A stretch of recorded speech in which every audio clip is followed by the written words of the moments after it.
Vale. Bueno, mi nombre es Leison Ponce. Soy coreógrafo, intérprete de danza contemporánea, profesor en trabajo de investigaciones corporales aquí en España, en Madrid, la Universidad Nebrija y la Universidad Rey Juan Carlos Tai. Y bueno, tengo una historia relacionada con la experiencia del cuerpo desde que tenía 16 años. Tengo ya más de 30 años incursionando en esta disciplina que es parte de mi vida, es amor y vida. Entonces, la idea de este proyecto tiene que ver, y te doy un poco un antecedente de todo esto. En el 2016 17 estaba yo haciendo el doctorado en filosofía de la danza aquí en España, en la Universidad de Salamanca, y una de las categorías que yo estaba trabajando ese año en el doctorado tenía que ver con la sabiduría del cuerpo. Entonces, le propuse a mi tutor la idea de poder desvincularme un poco de la teoría y hacer de ese conocimiento que estaba investigando y trabajando un proyecto coreográfico.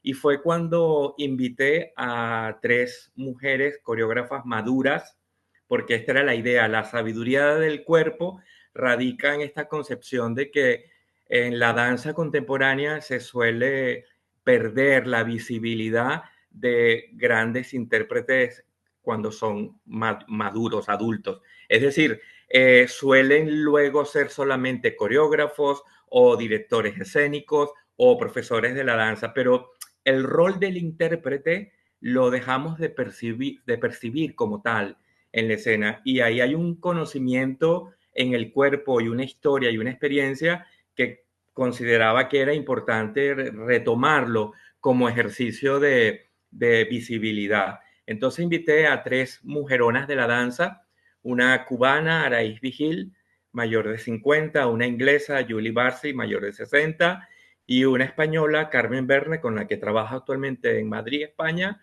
en ese momento mayor de 60 también. Entonces, la idea de este proyecto fue, lo vinculé con tres personajes míticos de esta escritora francesa, Margarita Yourcenar, y elegí tres personajes icónicos de la historia y de la mitología como María Magdalena, Antígona y Clitemnestra. Esta experiencia fue para mí inolvidable y maravillosa porque un poco se ratificaba esta idea de la importancia de no perder esa sabiduría, ese conocimiento que está allí en el cuerpo como una experiencia viva. Y al año siguiente, hablando con mi tutor, radicalicé mucho más la experiencia y fue cuando invité a trabajar a dos maestras de la danza, Graciela Enríquez, que vive en México, venezolana mexicana, que tenía en el 2016 84 años, y Sonia Sanoja, que falleció en el 18, venezolana, que en el momento cuando las convoqué a través de un productor y todo esto, dijeron que sí, porque además estas dos maestras habían bailado juntas 40 años atrás en la vida y era la oportunidad de reencontrarse. Además, eran maestras que no estaban en la escena, habían dejado de estar en la escena. La de Venezuela, Sonia Sanoja, seguía dando clases de manera extraordinaria en teoría, clases de filosofía de la danza.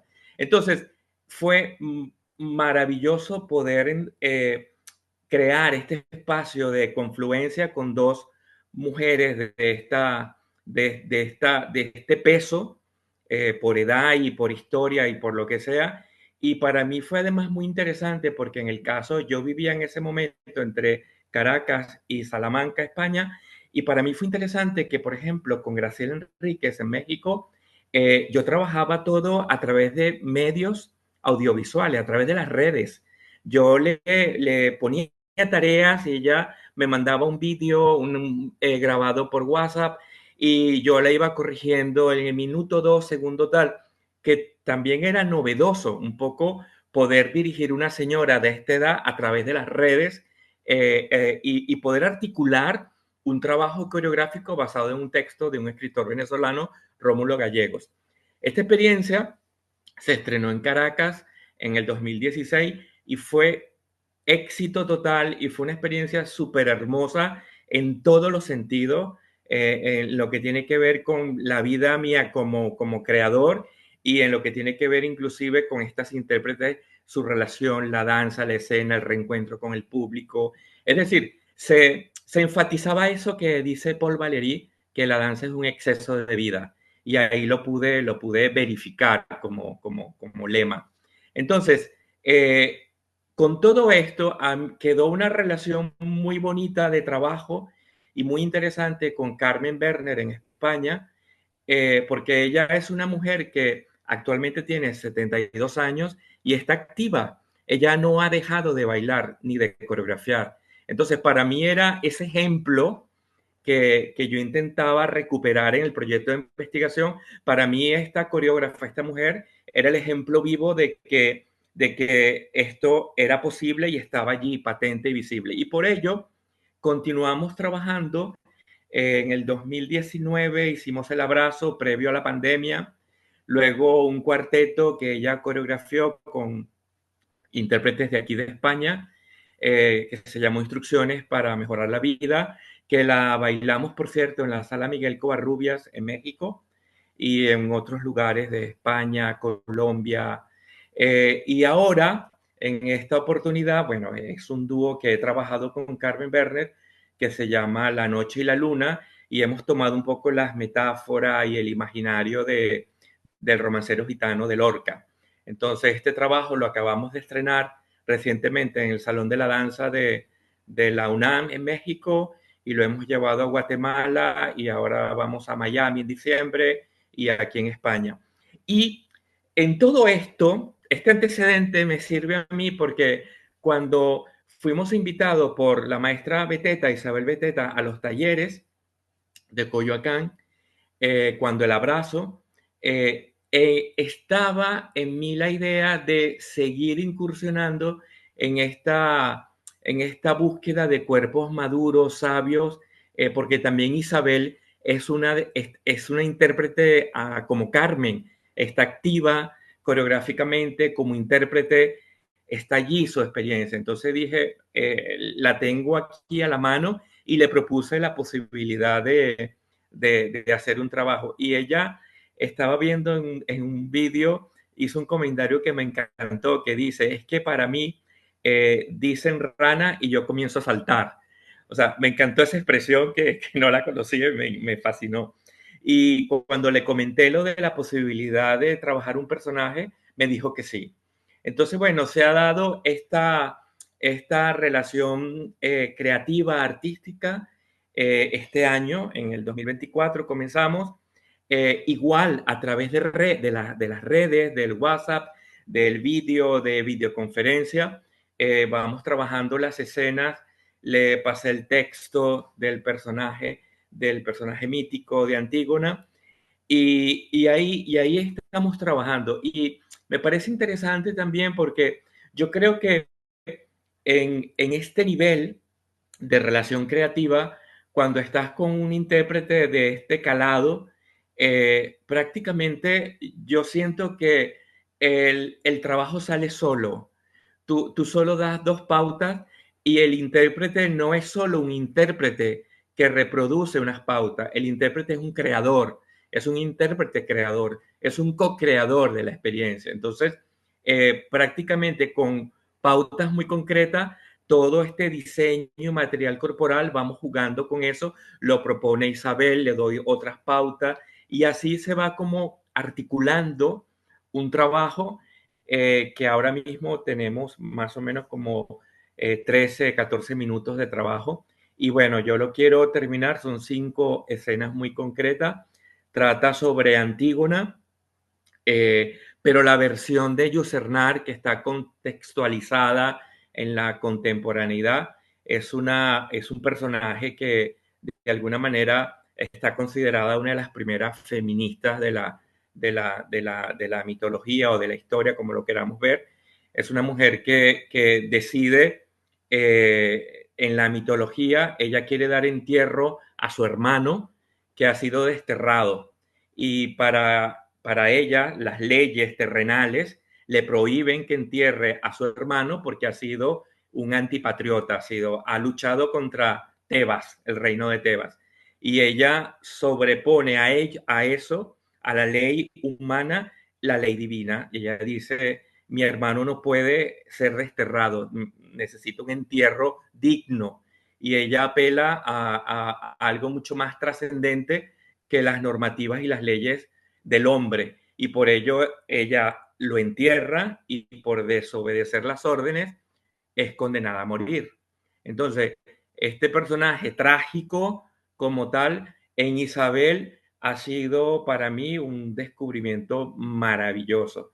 Eh, la he trabajado un poco partiendo desde pequeños gestos. Hicimos primero de extrayendo pequeños textos del libro de Yusernar.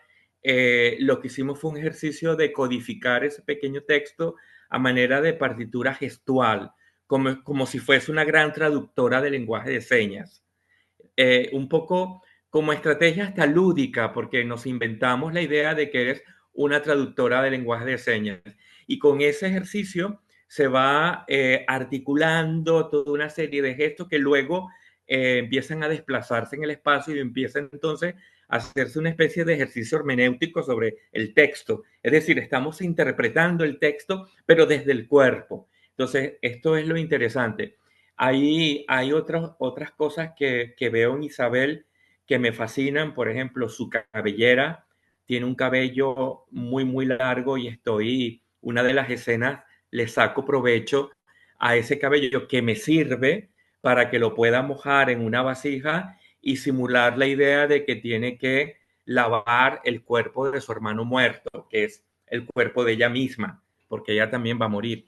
Entonces, de alguna manera, todos estos elementos están ahora mismo configurándose como escenas eh, y nada, así va el trabajo. Ahora que estuve en México, tuve la oportunidad de tener un encuentro presencial con ella, ver estas tres escenas y ya en vivo, porque qué importante es entender la danza desde lo presencial, por supuesto, porque esto es cuerpo y es vivencia física. Y para mí fue clave poder darles ciertas pautas directrices sobre el material hermoso que va llevando Isabel hasta ahora en este momento. Le he llevado también parte del el vestuario, el vestido, que lo ha diseñado un Luis Alonso, es un diseñador venezolano español también. Y bueno, le he dicho a Isabel igual, a ver, le ha quedado de maravilla, pero le va a hacer ciertos cambios normal. Es importante que podamos ajustarlo a lo mejor como pueda sentirse ella.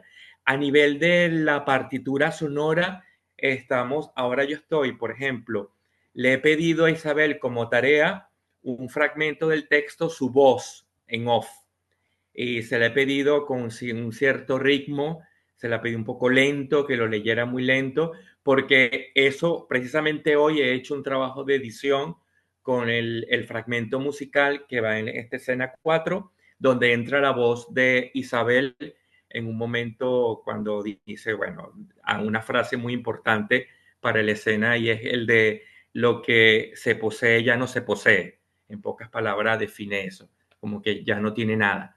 Entonces, bueno, a grosso modo te estoy contando un poco cómo va esta Antígona con Isabel. No sé si tienes otra pregunta. Sí, hay por ejemplo, cuando sucedió esto, a mí me llamó la atención de que este texto que se llama Fuegos, de Margarita Yourcenar, son 13 personajes, pero lo que predomina son personajes femeninos.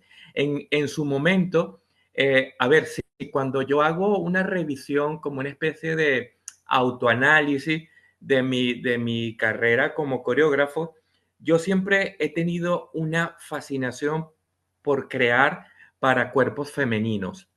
Eh, eh, Encuentro desde que era un joven coreógrafo que normalmente en trabajos grupales siempre la crítica y los comentarios era, wow, el solo que hace la mujer tal, o sea, siempre había como un extratiempo que yo encontraba en esta fascinación en el cuerpo femenino en trabajo. Eso me ha acompañado siempre y para mí, por ejemplo, cuando hice este trabajo de la trilogía, fue revelador poder trabajar entonces también con esta fascinación que tengo sobre la expresión de la mujer en la danza contemporánea, pero de la mujer madura, porque usualmente trabajaba con cuerpos jóvenes, la juventud está asociada a la fisicalidad, a la fuerza, a la energía, que eso, a ver, es maravilloso,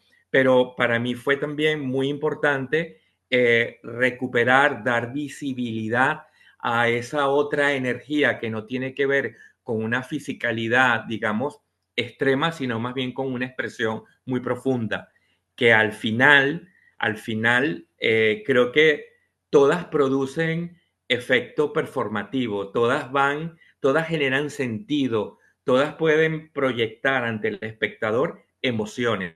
Entonces, para mí ha sido como importante ese punto cuando trabajé con estas tres mujeres y estos personajes femeninos. Entonces, con ese texto siento que he tenido como una deuda porque es que es maravilloso cuando tomas estos personajes porque el mito te da la posibilidad a ver, lo fascinante del mito para mí es que el mito no solo te cuenta una historia, sino que el mito contiene una entrelínea, hay un metatexto siempre detrás, porque al final estos personajes que son de verdad muy arquetípicos podrían como definir las emociones, un carácter y un sentido trágico que los engloba como constante, pero detrás de todo eso siempre hay como unos pequeños mensajes que si empiezas a captarlos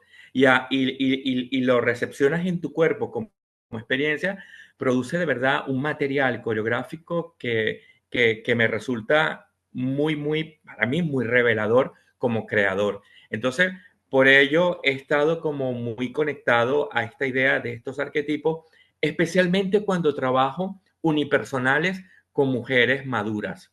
Eh, mm, mm, Siento que es un canal potente, son lecturas muy poderosas que me permiten a mí y permiten al intérprete también abrirse a un campo de exploración coreográfico, que es lo que ha pasado con estas señoronas de la danza.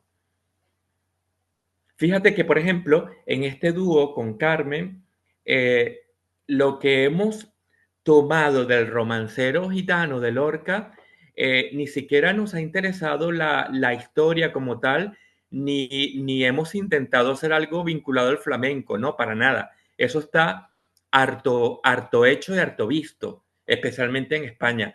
Pero lo que nos ha interesado es la fuerza de la palabra, la metáfora maravillosa que puede tener Lorca en eso, como te decía, que lo tiene el mito muy claro, la entrelínea. Entonces, cuando tú recurres a esa metáfora, este trabajo terminó siendo, mira, lo que ponderaba en todo era la noche y la luna como dos imágenes muy poderosas en el trabajo. Y sobre eso se fue construyendo todo un trabajo. No partíamos de un personaje como sucede con los mitos, con los personajes míticos. En este caso no habían personajes míticos, lo que habían era imágenes y corporeidades.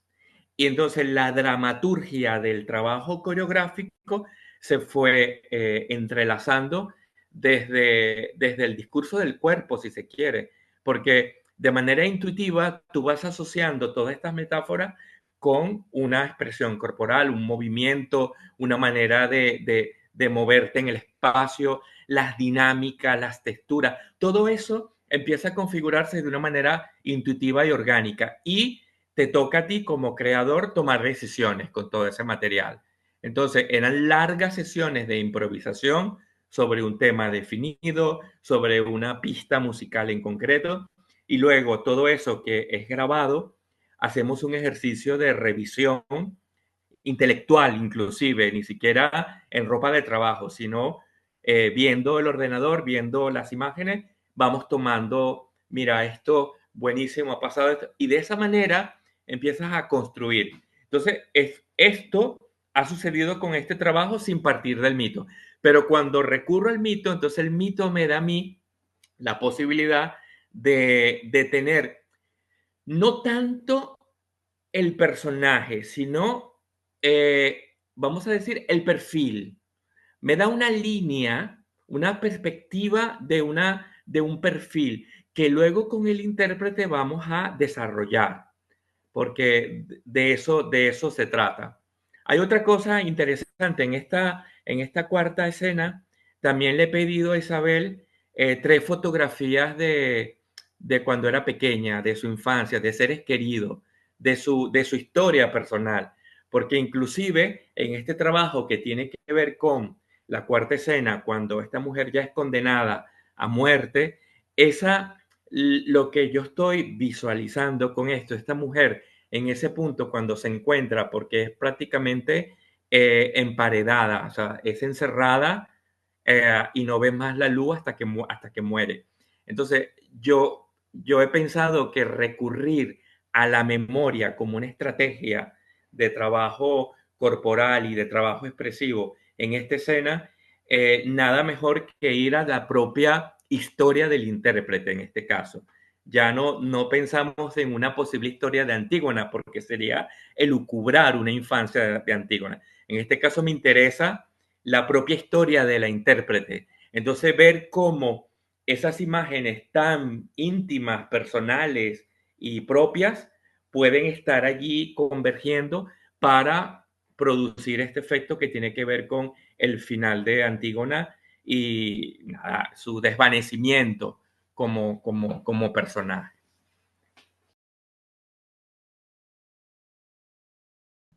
Sí, a ver, la mirada de Yocernar, ella, podríamos, si tú lees ese texto, podrías estar pensando que es una mujer en la actualidad. Es la historia de una mujer en la actualidad que sufre por dar entierro a un hermano que le prohíben ser enterrado. Entonces, ese es su tragedia, su drama. Y lo ubica en una contemporaneidad donde Yucernar, por ejemplo, utiliza mucho imágenes que tienen que ver con la idea de una ciudad que se desvanece, una ciudad que en decadencia. Es decir, esto alude un poco también a la decadencia de la humanidad, del hombre, de la idea de una sociedad en descomposición. Entonces, ese es el toque de Yucernar que me parece muy interesante cuando ella despoja a este personaje mítico de todos los antecedentes que podamos tener de la Grecia antigua, sino que más bien ubicamos una sociedad en descomposición, como pueden ser cualquier sociedad actual en este momento, que vivimos crisis y vivimos descomposiciones en todos los sentidos. Entonces, ¿qué es lo que me interesa a mí de ello? Encontrar un punto de equilibrio entre esa idea de descomposición, de contexto que se desvanece, encontrar la idea de un intérprete que dentro de todo eso puede ofrecer un punto de armonía y equilibrio. Y esto suena fuerte, pero tiene que ver un poco con esa idea de oponer a una realidad que se desvanece el ideal de una totalidad armoniosa. Es un poco pensar que este personaje, dentro de todo su mundo trágico, ofrece una verdad, ofrece una esperanza, ofrece la idea de la victoria o la convicción de un ideal, es decir, de tu dignidad. Y a mí me parece, para mí como creador, un poco como vitalizar esta idea de la dignidad humana dentro de un contexto urbano o una sociedad en decadencia. Entonces creo que ahí está el valor y ese toque que estéticamente puede ser eh, muy conmovedor porque produce performativamente todo esto precisamente cuando ves dentro de este contexto que te va dando todo el planteamiento de la obra, empiezas a ver que este personaje tú como espectadora puedas conectarte con un acto de dignidad, un acto de que al final tú dices, vale, está jodida, pero es digna. Ese es mi planteamiento, más o menos como lo concibo. Sí, es que, a ver, sí, dice algo muy cierto, porque mira, cuando tú haces este tipo de trabajo, y como te dije al principio, cuando partimos de una estrategia lúdica, como es imaginar que eres una traductora en el lenguaje de señas y haces del texto esta primera conversión a lo corporal, ya esa gestualidad que es muy propia de Isabel, porque no se la doy yo, va a Isabel, emerge de ella. Cuando esa gestualidad yo la empiezo a mover en el espacio y le digo, y ahora va a suceder esto, pero ella tiene ya una primera partitura que está en las extremidades superiores y cuando empezamos a hablar, vale, ahora esto va a bajar a las piernas y vamos a ver cómo se mueve. Como hay un vínculo, como cada gesto, cada movimiento, cada gesto que ella tiene está asociado a una relación que la propia intérprete ha establecido con la imagen, con lo que ha producido el texto en ella, automáticamente ese gesto es un gesto sensual, es un gesto que se abre de alguna manera, está desprovisto de cualquier censura o cualquier inclusive, vamos a decir, pretensión de código, porque no es un código que conocemos, no es un paso reconocible. No estamos hablando en este punto de un movimiento que tú puedas decir como sucede con la técnica, por ejemplo, que tú digas es un tombé pas de bourrée o es un por de bras en tercera posición. No. Entonces, como es tan propio, tan personal, automáticamente ese desplazamiento tiene una libertad que le es única porque es yo digo que esos gestos cuando emanan de esa manera tan, tan personal, tan propia, para mí es esencia pura, es hasta espiritualidad en lo corporal. Entonces, eso es único en la intérprete. Y cuando a eso tú le das entonces cambios de ritmos, dinámicas, automáticamente esa intérprete se revela con toda su fuerza interior y eso es lo más bello que puede tener el movimiento, porque el movimiento en libertad es sensualidad pura al final. Quedan dos escenas por trabajar, sí. Ahora mismo, como te decía, la que le he pedido el texto, que es el momento cuando Antígona ya se descubre sentenciada a muerte, es prácticamente ese momento donde voy a recurrir a la memoria emotiva y una última escena que es ya la escena de El la último. muerte. Sí, La ya. muerte de Antígona. Sí, la muerte. Ajá, prácticamente. No, lo que vamos a ver es, primero, la escena uno tiene que ver con eh, la presentación de Antígona. Escena uno es Antígona mujer. Antígona, estas primeras, esta gestual, este reconocimiento que podemos establecer con este personaje que vamos a ver en escena, donde hay un tronco de madera y una vasija con agua solamente. Esta escena tiene que ver un poco con la identificación que hacemos de esta mujer que, que ya está mostrando cierta percusividad en el gesto, cierta fuerza, que te va dando la idea de que esta mujer es poderosa, tiene fuerza.